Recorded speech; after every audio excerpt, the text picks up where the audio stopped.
Picture this.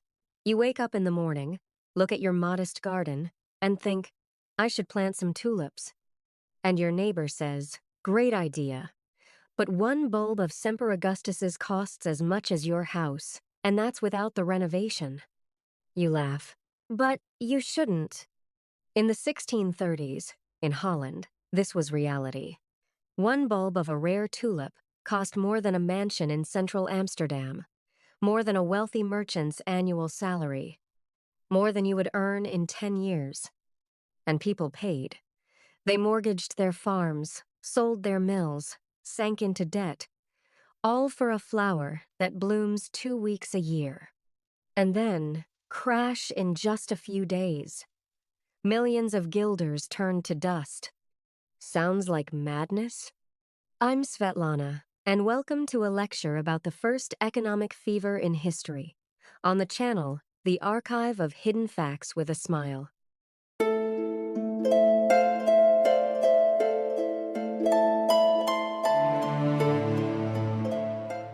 Let's start with this. Tulips were brought to Holland from the Ottoman Empire in the mid-16th century. Wealthy burghers fell in love with them, and then a mutation happened. A virus, yes, an ordinary plant virus, made the petals blaze with striking, contrasting stripes. These patterns were called broken tulips. And every such tulip was unique. You couldn't grow it from seed, only by dividing the bulb. Artificial scarcity, get it? Real artificial scarcity. The rarer the flower, the higher the price. The higher the price, the more you want to buy it, to prove to your neighbor, I'm better than you. Social status, on the tip of a petal. Familiar story, right? Today, you buy an iPhone for 2 months' salary to feel like a queen on the subway. Back then, they bought a tulip for the price of a house, so everyone at the dinner party would envy them.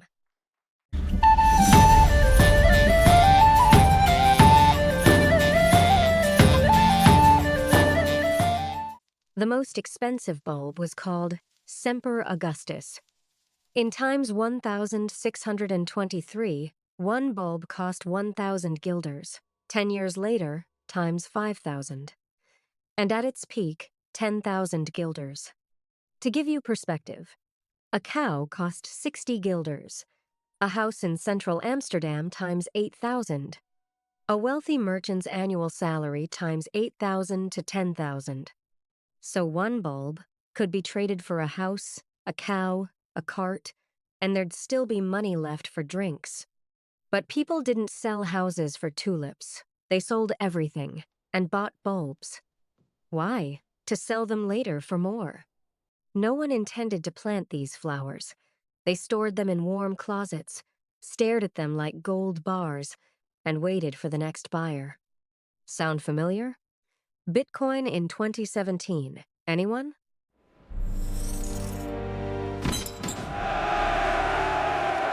But the real madness began when tulips hit the exchange. In the 1630s, Holland gave birth to the world's first derivatives. You could buy a contract for a bulb that didn't even exist yet. It wouldn't even be planted until spring, but you were already trading the right to own it. They called it trading in the wind. Yes, people were literally buying air, hoping that by harvest time, prices would double. Speculation thrived. Innkeepers, shoemakers, weavers, everyone was pawning their tools to get in on tulips. And here's the key. Nobody demanded the actual bulb. It was just passed from hand to hand, on paper. By times 1636, the volume of trade had reached fever pitch. And then came February 1637.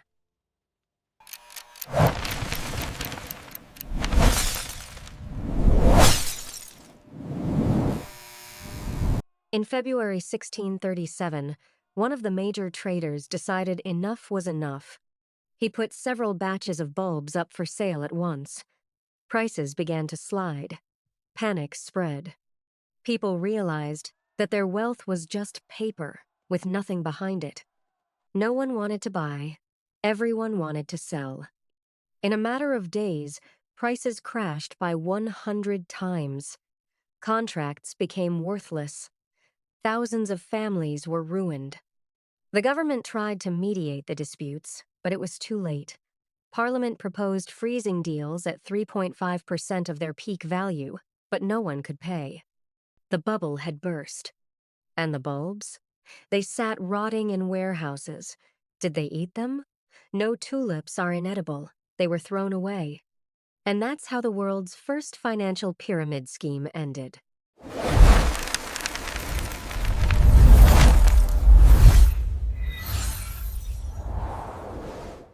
Who participated in this fever? Not just wealthy merchants. Oh no.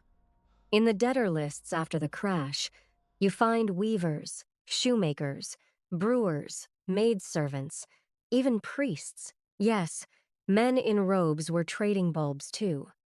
In times 1637, a certain Jap Vandermeer mortgaged his farm, bought 3 bulbs of Admiral van der Eyck, and waited for the boom.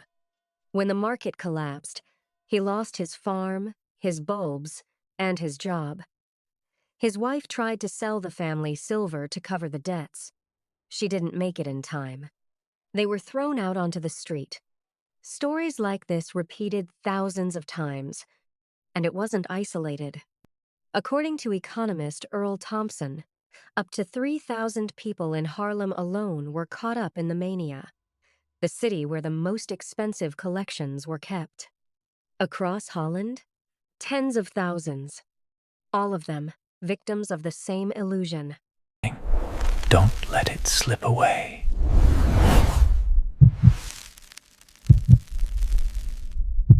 Psychologists would call it the greater fool theory. You buy an overvalued asset not because it's worth that much, but because you hope to sell it to an even bigger fool. In times 1636, every trade spawned 10 more. Prices rose. People watched their neighbors get rich in a month, and they were terrified of missing out. It's called FOMO, the fear of missing out. The term was coined in times 2004, but the phenomenon has always existed. In times 1637, the Dutch were snapping up tulips. In times 1720, the English shares in the South Sea Company. In times 1999, Americans.com stocks. In times 2021, all of us NFTs and crypto. It's the same mechanism, greed, envy, and the belief that you'll jump out before the fall. You never do, because the crowd runs faster than you.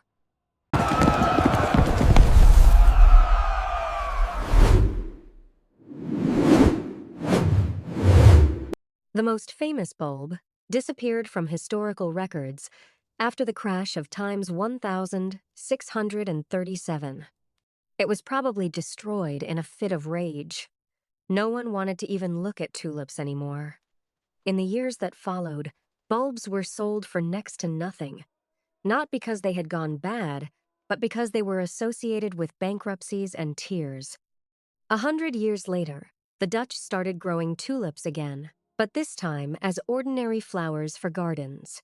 Trade revived, but without the madness. Today, Holland produces 4.3 billion tulips a year. That's 77% of the global market. An ordinary bulb costs about 20 cents. You can buy Semper Augustus for a couple of euros. And a house in Amsterdam? Don't fall over, but it now costs an average of 600,000 euros. Irony of fate, as they say.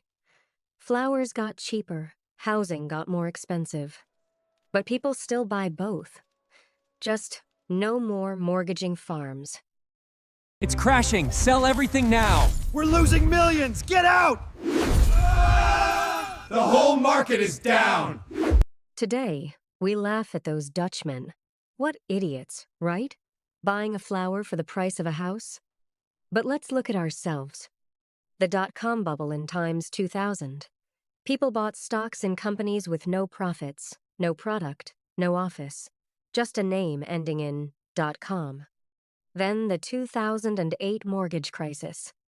Banks sold loans to people who could never repay them, wrapped them in pretty packages, and sold them on. And then crypto, Dogecoin, created as a joke, was worth $50 billion. NFTs with monkey pictures, for millions. And it all crashed. And still, people keep buying thin air, because the fear of missing out is stronger than reason. Tulip mania isn't history. It's a diagnosis. Your choice.